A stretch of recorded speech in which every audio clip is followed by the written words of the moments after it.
So today we're going to look at how do you train for a half marathon.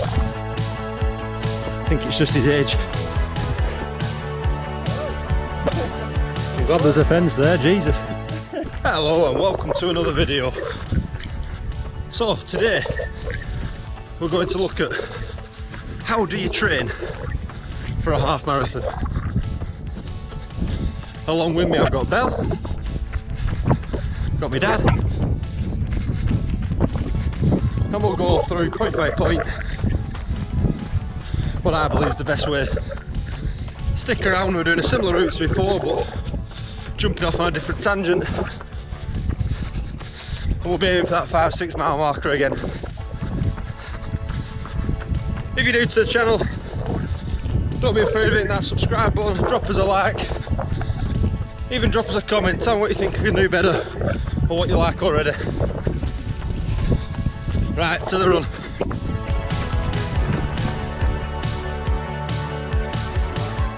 So we're on episode 6 at the minute. Probably like just short of a month out from the event. So it's an ideal time to go through what I believe is the best way to train for an half marathon. First point would be 4 to 5 weeks out. You need to be running at least 3 times a week, and them runs need to consist of a long run, a short recovery run, and a run with some elevation, be it off the hills, on the road, but just get some hills in there. Train your legs much more than just running on the flat, and then you can let them recover on that recovery run. Drop your long run in at weekend on a Sunday or something, but make sure you get them 3 runs in. I'd say your recovery run needs to be, I don't know, around the 5k marker. It's just to get your legs recovering, get them feeling loose again. But then, you know, your hilly run shouldn't be anything less than 5 or 6 miles. And obviously your long run, it's completely up to you.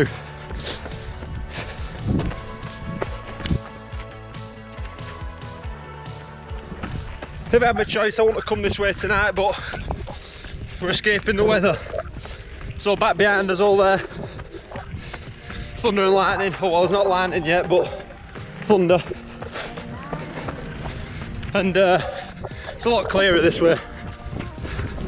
So it just makes sense. So apologies if you see some of the same views you've seen in the last video.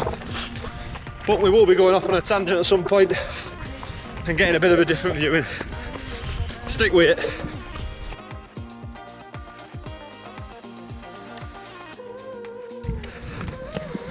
So, along with me, my dad's got quite a lot of experience on the hills, running and training for things, and we were just having a quick chat about that first point. Just 1 second.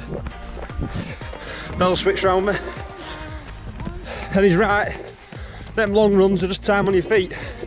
It's not about battering times or getting PBs or anything like that. Just time out on your feet and getting used to that mileage under your belt.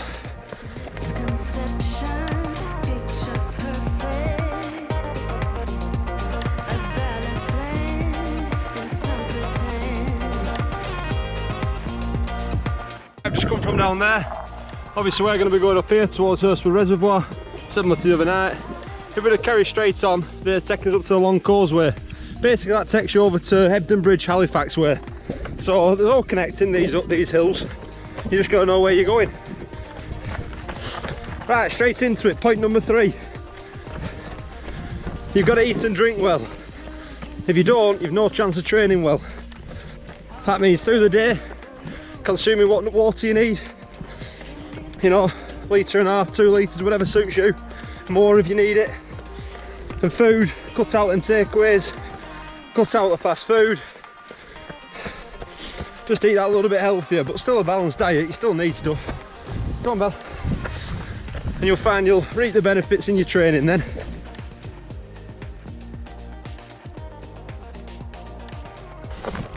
Right, that little clip of following me, Dad, leads nicely into point 4.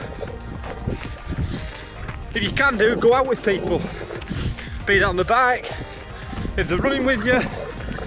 It just takes your mind off the constant training, gives you someone to talk to, someone to, you know, chase after if you need to. Whatever the reason, you'll find your runs will be a lot more successful. Belle swapped hands.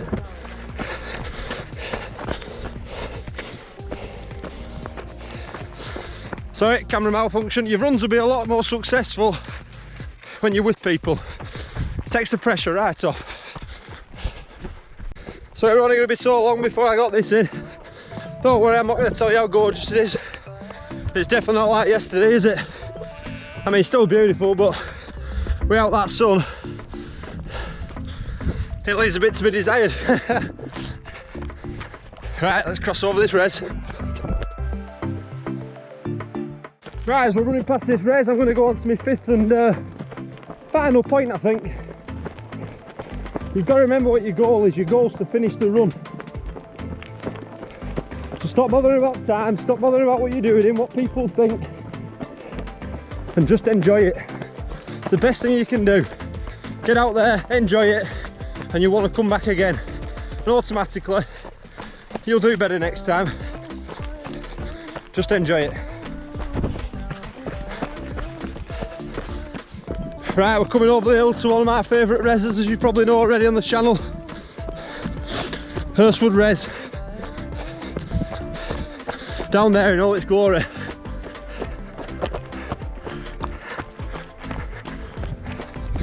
Obviously we need that sun to go away a bit and get some rain back in to fill it up. It'll come with time.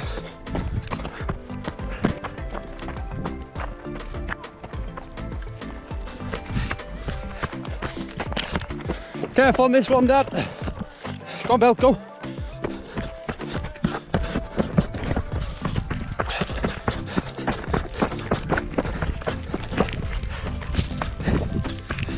Just let Belle go there because she was pulling me.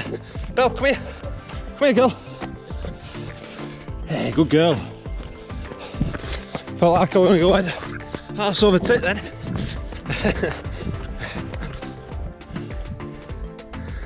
You woman. Once of a day, you just come down that.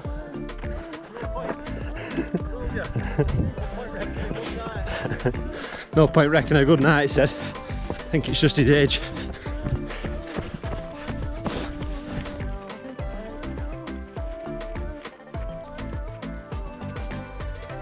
Right, so just there where we turned off last night. We're not doing that tonight. We're going to carry straight on up. Eventually this road takes you to, is it Gorpal Res, Dad? Yeah, eventually this road here will take you up to Gorpal Res. It's like above Hebden Bridge and in the middle of like Hebden Bridge and Corn, if you will, or Nelson on the back roads. We're not going up there though. We're going to take a left shortly, jump back over the hill into Worstone. Just debating with Dad. I think it passes Widdop Res first. Yeah, it definitely does. And then jumps onto Gorpal after that. Anyway, carry on. Right, it's that part of the run where Belle's off the lead. Past all the sheep. Belle! So we're over top of Hurstwood Reservoir, down in the bottom there. And all this here, that's what we were trying to run away from, which has been successful. I'm only wet from sweat and nothing else. But more importantly, we missed that thunder and potential lightning. Right, I've just passed the 5k marker, so ideally tonight I have another 5k to find. I reckon it's probably about just short of 2k home, so we're going to have to throw a loop in somewhere. What do you think, Ruley? Yeah, probably turn right down to Ruley.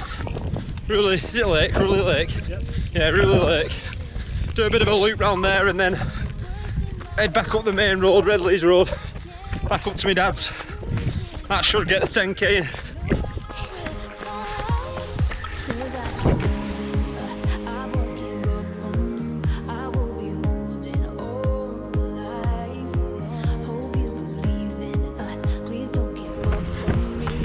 Right, we're going to take a right turn into Ruley now.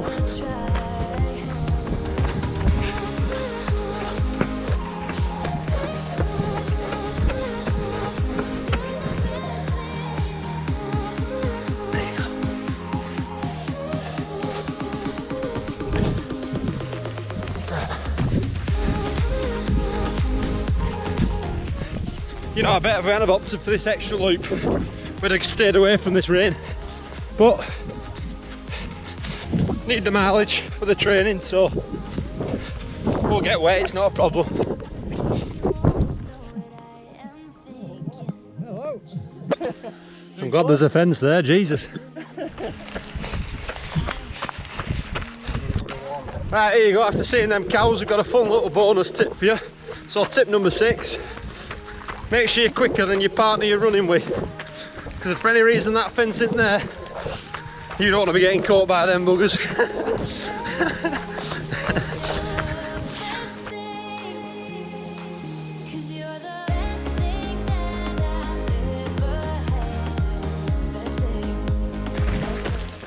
So as per that loop we've added on, it's probably going to chuck us past 10k, because we're at 9.5 now. And we've at least a mile, if not a mile 2 or something like that to get back home. So that's fine, it all helps. I'll have a look when we get back what the final mileage is. Not sure if the camera's picking that up, but the heavens have opened.